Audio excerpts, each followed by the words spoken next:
दोस्तों, क्या आपने कभी गुटखा बनते देखा है? और क्या सच में गुटखा में कांच का मिश्रण भी मिलाया जाता है? और किस जगह बनती है आपको पता है? तो दोस्तों, इसको बनाने के लिए सबसे पहले इस्तेमाल किया जाता है सुपारी का।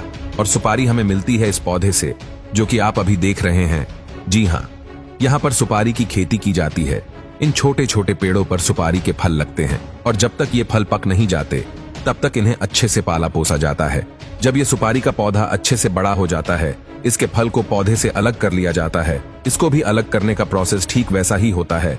इसको आप पीट कर पेड़ से अलग किया जाता है।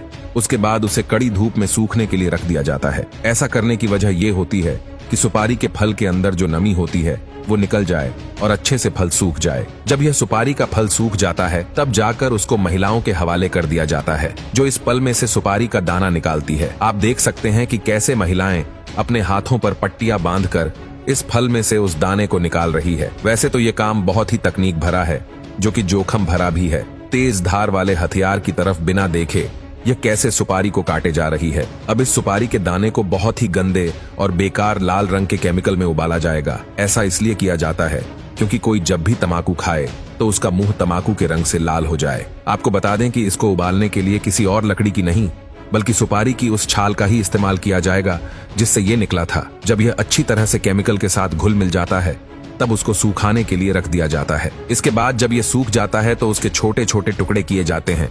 अब ये सुपारी तो तैयार हो गई है, मगर अब बारी है उसमें मिलाए जाने वाले तंबाकू की। तंबाकू को शुरू में बाहरी फ्रेम में उगाया जाता है, जिसे सीडबेड कहा जाता है। गर्म इलाकों में यह फ्रेम गीली घास या एक कपास की चादर से ढके होते हैं। 8 से 10 सप्ताह के बाद जब तंबाकू के पेड़ लगभग 10 इंच के हो जाते हैं तो इन्हें खेतों में शिफ्ट कर दिया जाता है। जैसे जैसे पौधे बढ़ते हैं उनके ऊपर का भाग काट दिया जाता है ताकि पत्तियां अच्छे से बड़ी हो जाए। इस प्रक्रिया को टोपिंग कहा जाता है। 90 से 120 दिन के बाद तंबाकू के पौधे कटाई के लायक हो जाते हैं। इसके बाद इन पत्तियों को फैक्ट्री में शिफ्ट किया जाता है, जहां पर इन्हें सुखाया जाता है, जिसको करने के लिए कृत्रिम गर्मी यानी कि आर्टिफिशियल हीट का इस्तेमाल किया जाता है। जब यह भूरे रंग की हो जाती है तो इन्हें अलग करके छोटे छोटे टुकड़ों में बांट दिया जाता है, जिससे ये असली तंबाकू के रूप में आ जाती है। और तंबाकू के अंदर कांच डाला जाता है।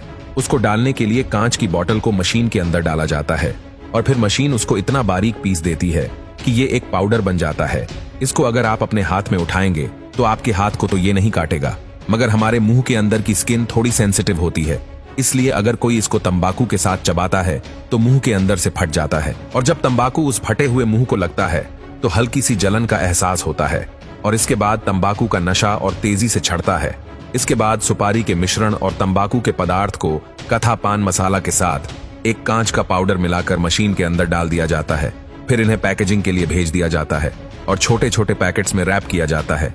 तो दोस्तों, यह था पान मसाला बनाने का पूरा प्रोसेस। आपने देखा, इसमें सारी चीजें वो डाली जाती है जो हमारे शरीर को नुकसान पहुंचाने वाली होती हैं।